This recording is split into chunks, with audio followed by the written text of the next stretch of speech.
Mayong hapon ug salamat sa iyong pagsunod Cebu ug katibukang Central Visayas. Maupay na kulob sa inyo nga tanan diha sa Eastern Visayas. Ug mayong hapon usab sa atong mga kapusong bulanon, taga Siquijor, Negros Oriental ug uban pang bahin sa Kabisayan. Kapin sa 2 ka semana ng Milabay, humanitabo ang dakong trahedya nga may igo sa dakbayan sa Naga o niadtong Sabado, formal nga gihunong ang search and retrieval operation sa posibleng mga natabunan sa landslide sa mong dakbayan. Nahimong emosyonal ang kalihukan hangtod na sa paghatod sa lubnganan sa ulahing naugkat nga mga biktima sa trahedya.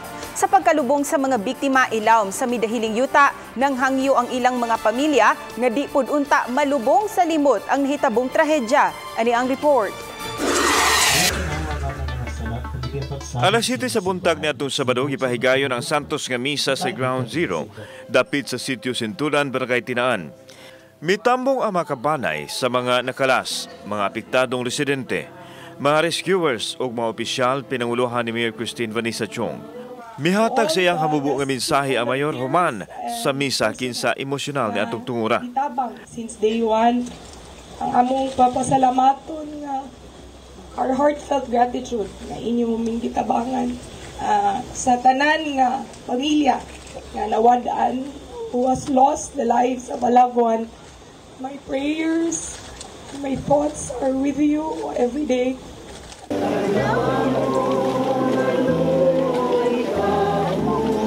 Gipahigayon ang prosesyon sa imahin sa patron sa Naga ug ang imahin sa Balang Bata Senior Santo Niño. Libot sa mga dapit nga adunay natabunan nga mga Pinoyanan. Gibinitahan nila ang Ground Zero ug nagdagkot usab og mga kandila ang ubang mga kabanay. Nagdala og puti nga balon nga ilang gipalupad. Pag-ampo nila nga magmalinaw na ang kalag sa mga mahal nila sa kinabuhi. Labaw sa tanan, makabot ang hustisya. Sila tanan yun. Ma'am, sila dito magmalipayo na sila. Ilaming gabayan diling nabilin. Sakit yung kay sir. Ay, sakit. Murang. Ato sa mga para murag dili lang kami masigi ko lang mulong nunaon nga nang-abroad. Para maupay-upay dito mag-goal kayo ba. Sa ika-17 kaadlaw human mahitabo ang trahedya diri sa Tinaan sa siyudad sa Naga. Gitak-upa na ang search and retrieval operation sa mga natabunan sa landslide. Apan ang mga pamilya sa mga biktima nang hinaot nga di unta maapil pagkatabon ang pagpangayo nila og hustisya sa nahitabo sa ilahang mga kadugo. Samtang sa Incident Command Post, nakiktigom ang mayor sa mga rescuers kinsa gipasalamatan niya ang tanan nga miduyog sa nahiaguman nilang trahedya. Gipasabot nini nganong gikinahanglan nga ihunong na ang retrieval. Nagtan-aw gyud sadta nga the safety and the security dili sa ato ang rescue personnel dili sad nato ma-risko as of this time given sa nahitabo na nato. Emergency phase from humanitarian side going we are now in the transition towards recovery and rehabilitation reconstruction.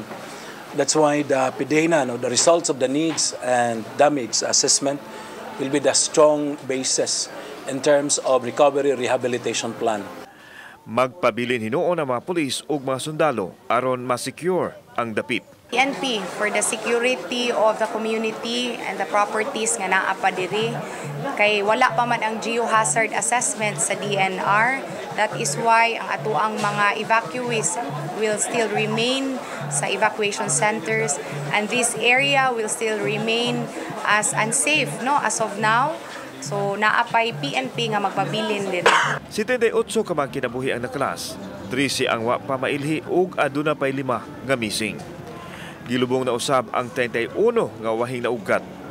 Tungod sa kadaghan miawas sa pultahan sa simbahan, hangtod na sa altar ang lungon sa mga biktima. Emosyonal ang mga kabanay ilabi na dihang gitunod na sa ilang katapusang pahuwayan ang mga namatay. Nanawagan ang mayor og healing sa katawhan sa Naga. Much as confused pa ta, but we have to move on, we have to go on. But most importantly, as we move forward, I hope nga maka-learn ta sa atuang experiences, to learn sa atuang mga nahitabo karon and to do the best, by the grace of God, moving forward, no, for Naga and for the people of Naga.